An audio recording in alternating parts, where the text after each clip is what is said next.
Salut les amis, c'est ma mère. Je viens parler aujourd'hui de l'infirmière, des infirmières, des infirmiers, des gens qui travaillent dans le soin. Tout d'abord, je voudrais commencer par vous remercier tous et toutes, tous les infirmiers et infirmières et toutes les personnes qui ont pris soin et qui prennent soin au quotidien de tous les autres humains, de nos grands-parents, des enfants, des gens qui ont besoin de tous ces petits soins. Moi, j'ai beaucoup de gratitude pour vous, donc merci pour le boulot que vous faites, c'est incroyable. Merci d'y mettre beaucoup d'amour, etc. Mais maintenant, je réalise que oui, il y en a plein, on vient vers moi, on me demande beaucoup de questions. Je suis désolé de ce qui se passe, de cette obligation que vous avez pour certains, surtout ceux qui ne veulent pas se faire vacciner, ceux qui veulent continuer leur pratique, continuer à donner du soin, à aimer les gens, à soutenir, mais qui n'ont pas envie d'avoir quelque chose d'imposé en eux. Donc, ben, je ne sais pas quoi faire pour vous, mais en tout cas, je pense que vous n'êtes pas obligé de faire ce que vous faites, ce que vous aimez faire dans le même cadre. Je pense que c'est une opportunité de changer de paradigme, de changer la règle du jeu et de faire la même chose, mais totalement libre, c'est-à-dire sans les contrôles de d'autres personnes et de le faire encore mieux. Parce que j'ai l'impression que beaucoup d'infirmiers et d'infirmières qui me parlent, eh ben, s'ils pouvaient vraiment, ben, ils feraient un peu différemment. Ils prendraient plus le temps avec chaque personne, ils feraient des choses sur un autre rythme, ils apporteraient quelque chose d'autre, ce ne serait pas forcément médical, ce serait aussi un soutien émotionnel, ce serait passer beaucoup plus de temps. Peut-être qu'il y en a qui voudraient introduire plus de plantes et de choses naturelles dans le quotidien, peut-être des pratiques du yoga, des choses comme ça. Donc j'ai l'impression qu'il y a une porte qui s'ouvre et on peut radicalement augmenter, aggrader l'univers du soin à la personne. Et donc il y a quelque chose qui s'ouvre. Donc maintenant, il y a une chose qui est sûre, c'est que en tant que salarié, vous dépendez d'une autorité, vous dépendez d'une hiérarchie et vous avez des obligations. Mais ça, c'est le salariat. Et c'est pour ça que moi, j'encourage à aller vers l'entrepreneuriat, qui est la libération de ton talent, en fait. Donc, c'est l'autonomie, c'est tu te débrouilles, c'est toi face aux gens, et c'est toi qui dois te débrouiller pour trouver des clients, pour trouver des patients, pour générer ta propre richesse et pour échanger quelque chose, un produit ou un service, en échange d'euros ou des boîtes d'œufs si tu as envie, etc. Donc, qu'est-ce que vous pouvez faire? Donc, j'imagine que l'argent, forcément, ça peut être frustrant parce que si vous dépendez de votre salaire pour vous nourrir, pour payer le loyer, etc., ça peut faire flipper de tout arrêter. Et si vous arrêtez, vous démissionnez, etc., il n'y a sûrement pas d'aide. L'État va peut-être pas vous donner un chômage, va peut-être pas vous donner un RSA, etc. Donc, vous allez vous retrouver sans rien et ça peut faire très très peur. Donc, je le sais.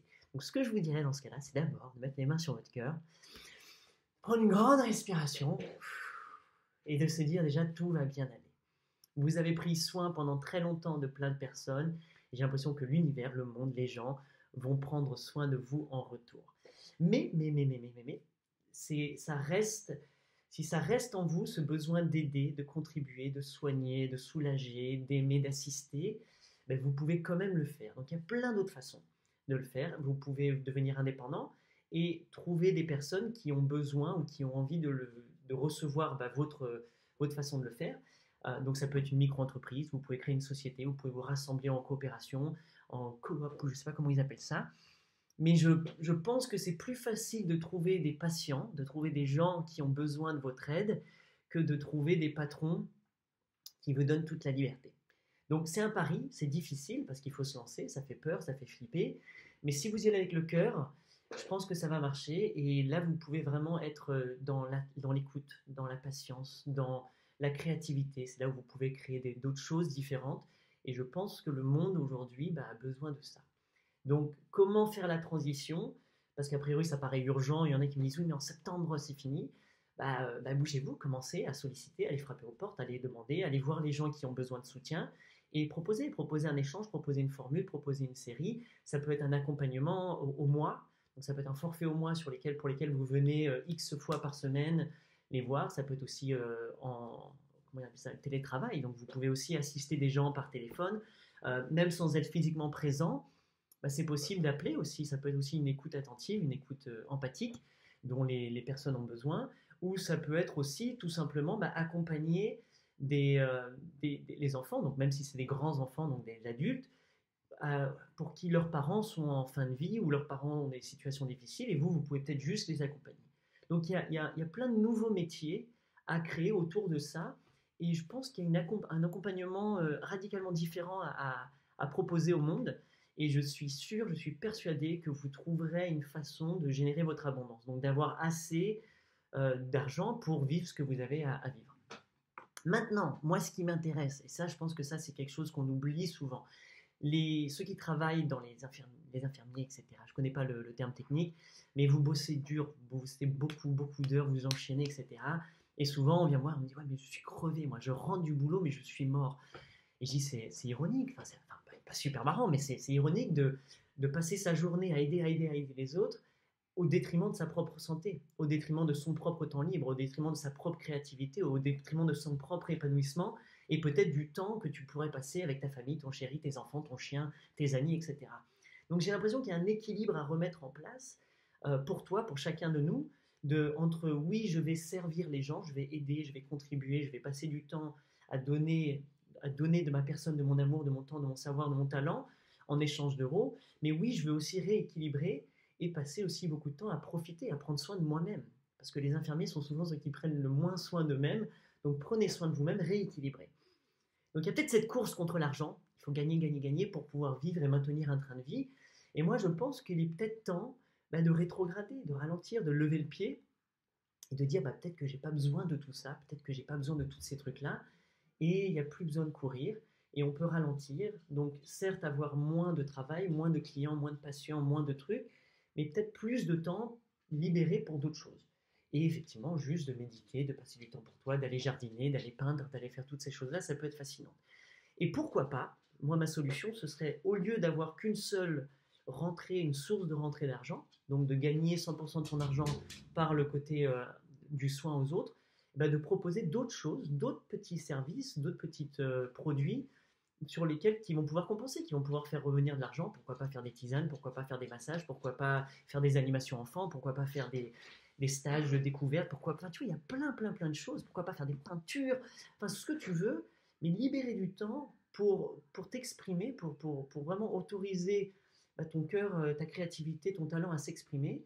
Et peut-être qu'avec ces choses-là, tu vas découvrir des nouvelles façons de gagner 2-3 sous et que la somme globale de tout ce que tu vas faire sera largement suffisant pour toi de vivre dans l'abondance, d'avoir assez pour payer tes factures, ton loyer et de profiter pleinement.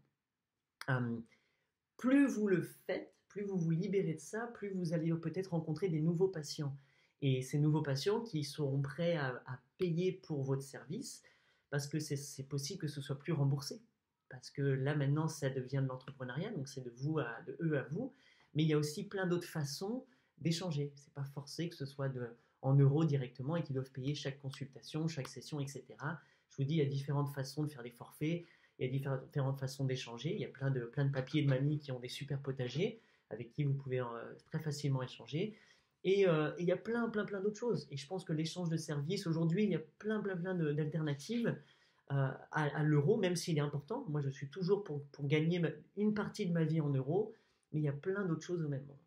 Donc, si ça secoue en ce moment, pour moi, c'est comme si tout venait à point et que c'est le moment, ça s'enchaîne. Je réalise que de plus en plus de personnes perdent l'excitation initiale, la passion, la vraie fougue qu'ils avaient pour le soin, et ça devient de plus en plus difficile, de plus en plus relou à faire, et de plus en plus, ça perd son sens. Donc je pense que ça touche à sa fin, du moins de cette façon, et qu'il est temps de réouvrir le cœur, réouvrir les yeux pour créer quelque chose d'innovant, de nouveau, un nouveau paradigme, une nouvelle façon de rentrer en contact, en symbiose dans le soin aux autres personnes. Donc voilà, déjà en tout cas je vous souhaite de ne pas paniquer, de garder confiance, de garder votre cœur, peu importe vos choix de vie, que vous faites vacciner ou pas, ça c'est, pour moi c'est qu'un détail. Je pense que le plus important c'est soyez en paix avec ce que vous êtes, ce que vous faites, et, euh, et vraiment comprenez l'importance que vous avez. Vous êtes très important, vous êtes méga utile. Et moi, je sais que ma grand-mère en fin de vie était très contente de voir son infirmière qui venait, avec qui elle échangeait un petit peu, etc. Donc continuez si c'est important pour vous. Merci de donner tout cet amour à tous ces gens qui en ont besoin. Euh, Vivez-le entièrement comme vous pensez que vous devez le vivre. Si vous pensez que vous devez toucher, que vous devez câliner, faites. J'ai l'impression que des fois, il y a des choses qu'on nous dit qui ne sont pas tout à fait justes pour notre cœur.